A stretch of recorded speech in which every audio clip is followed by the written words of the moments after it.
Hey guys, in this video, we are going to learn how we can properly install the OWASP Juice Shop on our Kali Linux locally. So because sometimes we have to know how we can properly install the Juice Shop locally on our machine, because sometimes we have to run those things locally. So for that, you can just search for OWASP Juice Shop GitHub.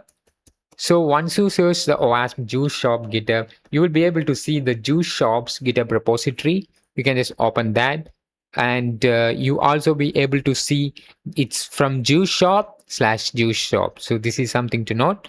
And this is the about section of OWASP Juice Shop.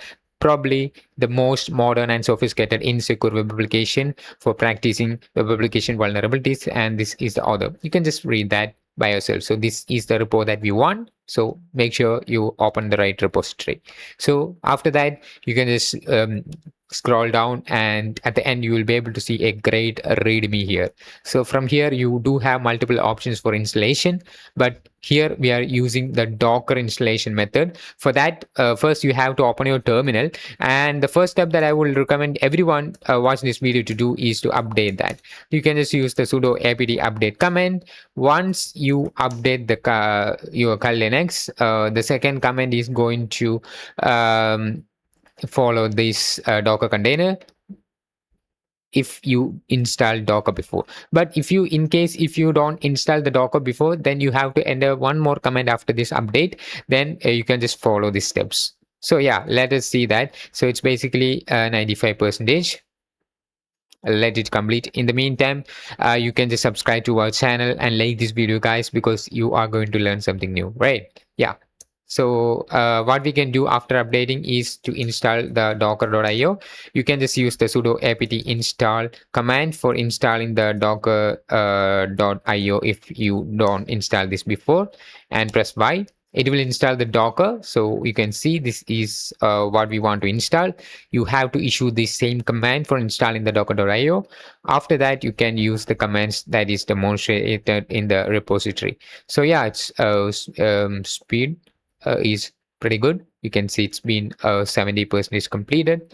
And yeah, so in the meantime, if you still don't subscribe or like our videos, then don't forget to like and subscribe to this channel, and don't forget to explore other videos in this channel.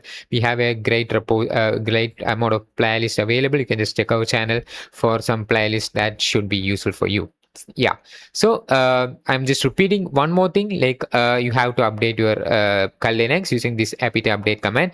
After that, you have to install the docker.io using this command. Okay, so then only you have to use this repository command, which is docker pull command. Okay, so yeah, once you use this command, you will be able to see some permission denied. So that pretty much means you have to run this with sudo. You can use sudo space this docker command.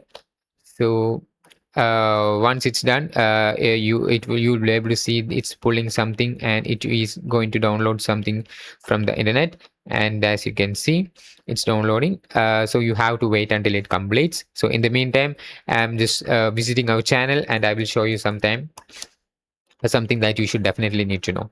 Right, so this is our channel. As you know, you're watching, right? So you have to check the playlist. We have a great amount of playlists available for improving your knowledge without paying any fees. From our channel, you'll be able to see you can learn ethical hacking from zero to hero. As of now, we have more than 130 plus videos available. You just need to explore this, and it is getting up to date. Okay, and this is not outdated. This is the latest content, so you have to explore that. You do have a blue team, a web, advent of cyber 2025, and plenty of other playlists available. If you want me to create a video, then don't forget to comment down below, and I'm happy to create that. So yeah, anyways, we are here. It's done. After it is done, now you can move and run this command. Okay, you have to use sudo before this command, and then it will work. And as you can see, the server listening on port 3000. So once you see this message, then you can just browse to your local host on 3000. And as you can see, we were able to install the OWASP Juice Shop locally on our machine. Then you can just start practicing yourself, guys. So this is pretty much how you can properly install the OWASP Juice Shop, guys. Then you can issue some commands like for SQL injection for performing that. Yeah, this is something that you should do after this, right? So yeah, this is how you properly install the OWASP Juice Shop. I hope this video is informative for you. Don't forget to subscribe to this channel and like this video, guys, and I will see you in the next one.